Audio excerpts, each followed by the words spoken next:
This is the new Twitter. I couldn't on the old Twitter. I couldn't see anything about Wuhan and the origination. Yeah, I want to know about Wuhan, China virus. Ay, ay, ay. These guys are such freaks, man. Holy. Instead of Hollywood revenue, let's talk about the revenue of someone else. Elon Musk, the greatest, the billionaire, the smartest billionaire, the greatest billionaire. Oh God, he's so good. He's so brave. Because he is the smartest, sexiest, most intelligent billionaire in a sea of other billionaires, or at least that's what they're fanboys are telling me. I expected Elon to immediately yield tremendous returns on his investment of $44 billion. Except, no, that's not what happened. Oh, no. Twitter's advertising revenue has halved since Elon Musk took over. Relatively new owner of Twitter, Elon Musk, has revealed that it's lost more than half of its advertising revenue since he bought the platform last October. Twitter currently has around $13 billion worth of debt, which is due to be repaid by the end of July. It's also facing rising competition from Threads, which launched earlier this month and now has 150 million users. But we're joined now from New York by our North America business correspondent, Michelle Fleury. Michelle, Musk can be remarkably candid at times, can't he? How serious is this loss of ad revenue, do you think? Well, I think what we're seeing here is a sort of casting of doubt on a statement he made to the BBC, to one of my colleagues earlier this year, in which he said that most of the advertisers had returned to the company after he'd purchased it. Do you have any regrets buying Twitter? I think it was something that needed to be done. I mean, you said earlier that difficult, you know. Come on, bro. If you push back, I'm gonna lose my mind. Push back. He didn't want to buy Twitter. He was forced to buy Twitter. If you don't even get this down, I don't know what to tell you. You should just leave your badge after this interview. You are no longer a journalist. You are just a meat writer. I'd say that, and I think you've said before, you see a world where you could be in profit. Is there a timeline on that, do you think? I mean, depending on how things go, if current trends continue, I think we could be profitable, or, I mean, I'd say, to be more precise, we could be cash flow positive this quarter if things keep going well. This quarter, as soon as that. Cap, brother. What the That's insane. Bro. If you ask that, you better have some goddamn follow-up to be like, all of these advertisers have pulled. Like, you're a journalist. You could go to the advertisers and ask, OMD, for example, or Ogilvy, or any number of major ad companies, whether or not they have stood by their original take that they were pulling their ads out of Twitter. You can come to this interview armed with the answers. You can turn around and go, well, here, as journalists, we did our jobs, and we went to some of your top sponsors, top advertisement buyers, right? And we asked them if they are still working, and it seems like they're still not working with you guys. So what do you have to say to that? How have you made up the lack of revenue from all of these major companies that have said that they're pulling out of Twitter? Okay, how have you made up that revenue? How? Especially because Elon Musk is a known con man. He does this all the time. He's like, self-driving cars are coming. Oh, COVID is ending in a week. For the record, this is not just Elon Musk. Most CEOs are trained to be this way. They're trained to defend the company, and for that purpose, they will lie. So you should have this level of preparation, and you should have this level of training before you cover any CEO of any corporation. Possibly, yeah. Wow. And do you have a message for the advertisers? I mean, can you say which advertisers haven't come back? I think almost all of them have either come back or. Elon doesn't lie, though. Yeah, no, you're right. Elon has never lied. That perhaps may not be so true if this kind of loss of revenue on that kind of scale is indeed happening. And it poses a problem for him because this deal cost him $13 billion in debt. He has to keep financing that. And so, as he said in a tweet, over the weekend, they don't have the luxury to focus on anything else but getting cash flow. We've seen past attempts trying to monetize on the idea of people buying blue ticks. But the problem is there hasn't been enough of of that enough. It hasn't generated enough revenue. And so it's a real challenge for Mr. Musk, but also for Linda Yaccarino, who's the CEO he appointed to come in and try and shore up the business, and whose background comes from the advertising sector at NBC Universal. She is reportedly in sort of conversations with influencers, with celebrities, trying to encourage them and also trying to sort of encourage the creator kind of class, if you like, to come on the site and kind of post videos and content. And on top of all those pressures, the Facebook Biden's social media team got community notes nuked twice today. Same happens to me. Right-wing accounts and even advertisers. Latter not good for revenue. Sigh. Super close to realizing that a fact-checking system ran exclusively by disgruntled ex-Redditors isn't actually a good idea. I think it's great. I think it has been a tremendous improvement. It's probably the only good thing about Twitter has been the community notes. Not gonna lie. I'm a fan. It's probably the only good thing he's brought up. Oh, speaking of which, hold on. Let's cover his losses, and then afterwards we'll bring in, a big business expert. Obviously, I am a dumb socialist, commie, grifter, hypocrite living in a fucking $7 gazillion mansion in West Hollywood. Instead, what do I know about business? I know nothing. Instead, we need to bring in a big, brave, bold, beautiful capitalist who's never actually succumbed to NFTs or any sort of grifts, like real grifts. Gary Vaynerchuk. Gary V is, of course, who I'm referencing. We're gonna go to him in a second. Facebook owner Meta trying to eat Twitter's lunch, launching its own version of Twitter. Threads, 150 million signups in just the last few weeks. How are we any the wiser now as to just how much of a threat Threads poses to Twitter? Look, I mean, there are a couple of sites that kind of track usage of social media platforms, and Twitter does appear by those metrics to have taken a hit since the arrival of Threads.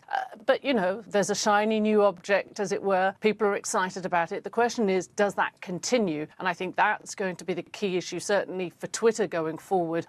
Does that bleeding continue, or is it just kind of, a momentary thing, in which case it'll recover and be fine? You have to remember that Twitter is a very vibrant social media platform that is very hard and difficult to replicate. Threads, because of its inbuilt connection with Instagram and that audience, kind of gets off to a big start. And so people are seeing it as a potential real challenger.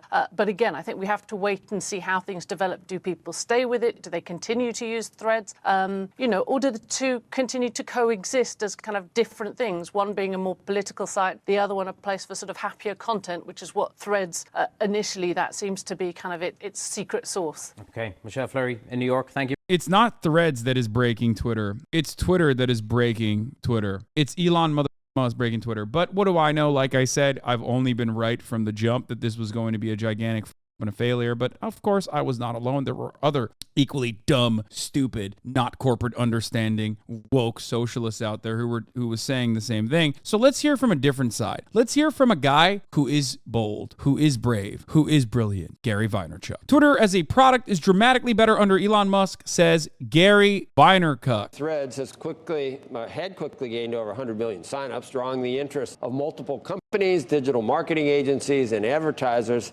Businesses that have stopped advertising on Twitter over brand safety concerns are excited about the possibility of advertising on Threads. But reports this morning that Threads is seeing a massive engagement. For those of you who don't know who Gary Vee is, he is a classic grifter, con man, but for some reason he has been able to stay above board, unlike like the Tai Lopez's of the world, where he has mainstream recognition. He also owns like mainstream properties as well, but for the most part, he's like a big NFT guy. He's a big Sigma Grindset guy, and yeah, that's it. Let's hear what he has to say about this. Drop off we're hearing since its blockbuster launch, with users spending 50% less time on the app than a week ago. Joining us now to discuss the state of the digital ad market is Gary Vaynerchuk, VaynerX chairman. I guess with that lead in, Gary, did you join Threads? Do you like it? Has your engagement gone down? Do you think Twitter needs an alternative, a kinder, gentler alternative?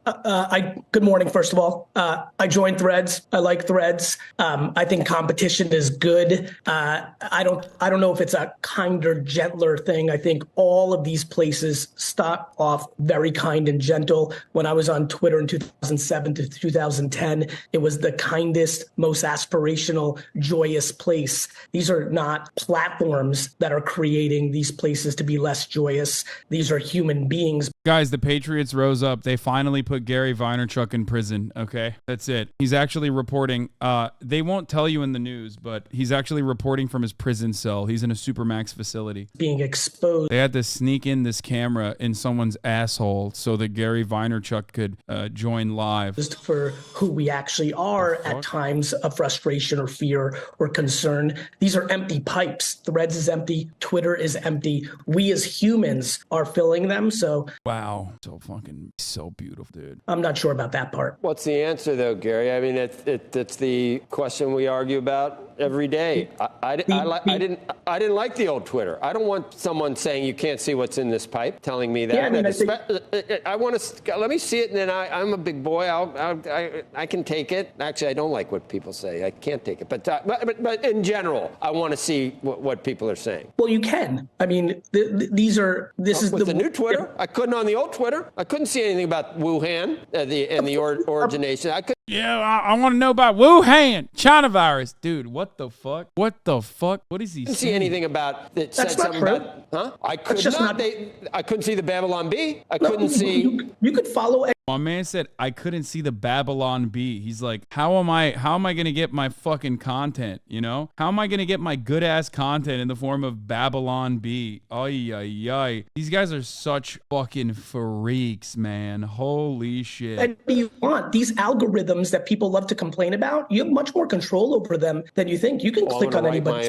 I barely am able to I'm not on Threads because I'm not sure how I would do it. I've never been on Instagram, so it's my fault, maybe. Joe, this is the big punchline, brother. We love to blame platforms and we hate to blame ourselves. When you said earlier, what's the answer to a kinder, better place? How about parenting? How about civility becoming a bigger part of our conversation? How about the people in public forums knowing how to handle someone seeing the world slightly different than them? This is not about apps and tools. This is about humanity and where it sits and where we are as a society. Oh, geez, Gary. I mean, to hope for a higher standard is, you could be hoping for a while. I'm not sure that's going to happen. By the way, that's fine. But then let's stop pointing fingers and let's start pointing thumbs, right? Like I can tell you right now, my Twitter and Threads experience is phenomenal because I choose to be practical and optimistic. I'm not delusional. I'm not,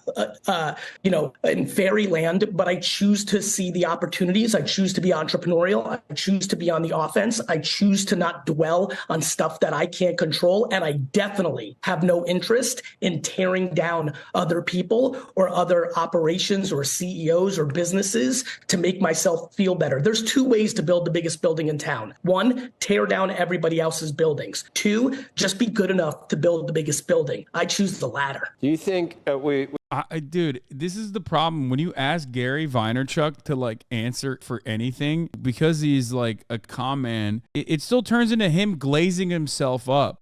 It's just pseudo intellectual, supposedly inspiring nonsense. It's just, it's exactly. This man is perma TikTok podcaster speak. Yeah. The only other kind of permanent TikTok podcaster method of speaking that doesn't revolve around how everything is owned by BlackRock and Vanguard and it's all pedophiles. They're doing pedophilia through your stocks. If you own a piece of Vanguard, that means you also are technically, without realizing, supporting pedophilia through Vanguard and BlackRock. The Rothschilds.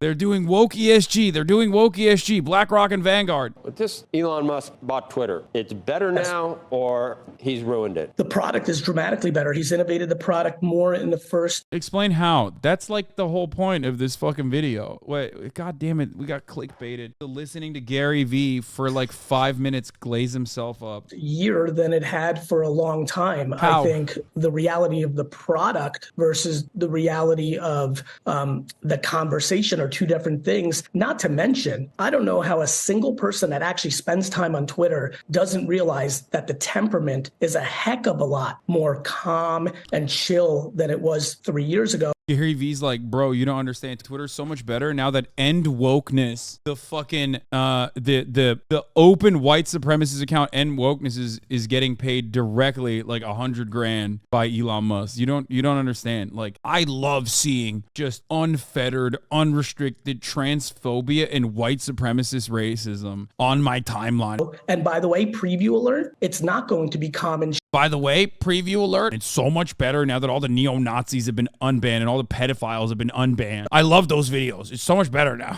chill next year because it's a presidential election year. And everybody who's watching this, 90% of them are going to be on tilt and emotions are going to run high. And that's the reality of how it works. This is the reality of how it works, okay? This is what it's about. This is what it's truly about. Just kissing your father, just giving a nice little smooch directly on the lips to your father.